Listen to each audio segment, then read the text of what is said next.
really, when you started seeing the reports, especially when it hit in Michigan, it just kind of sunk in that this is going to be a complete change, and really probably for the rest of our lives, especially in the medical community. Everybody, I think, was evolving on how they were interacting with the patients during this time.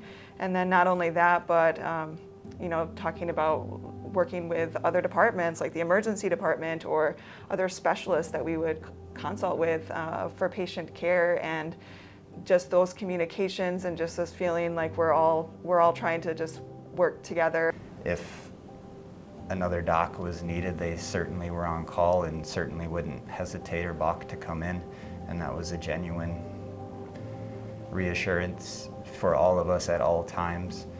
For me, one of the things I remember most was just like all the PPE that we were gathering and conserving, and also I really appreciated the early measures that Holland Hospital took with universal masking here in the hospital, and like really making sure that the staff that needed the PPE had it available.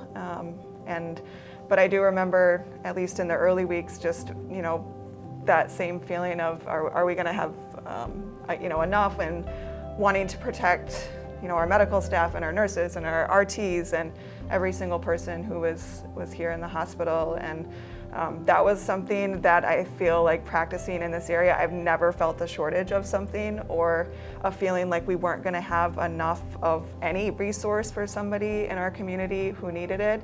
And I'm thankful that even though those anxieties and were there at the beginning, that we didn't actually run into that situation, that we were able to have enough. And I feel like that was just like a big group effort. I think along those lines too, that's a big tribute to our community when the reports, especially out of New York, when they were using garbage bags for PPE, when we saw the waves and the waves of donations just coming in, and we knew we were gonna at least be protected at that point. That was a big reassurance as we kind of waited for, again, the first surge to really come. And as the patients started to trickle in, late April, May, and we saw the donations continue to come in, and we knew again that we were gonna have enough PPE to protect ourselves and our staff.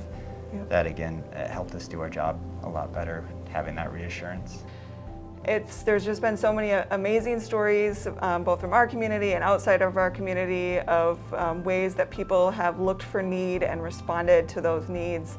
And so I think it's just realizing that a goodness that still remains, and that we can all come together. There are parts of the country that do not have that support, and sometimes when you do feel lost, especially now as we continue through another surge, that does help lift not just us, but the entire staff, from food service to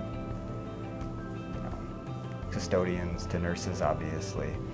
And like you said, that's through all the darkness, that's a glimmer of light that is still shining through, and will eventually break through. And if we all just hold on to that, I think we'll be able to push through this and hopefully get back to some semblance of normalcy.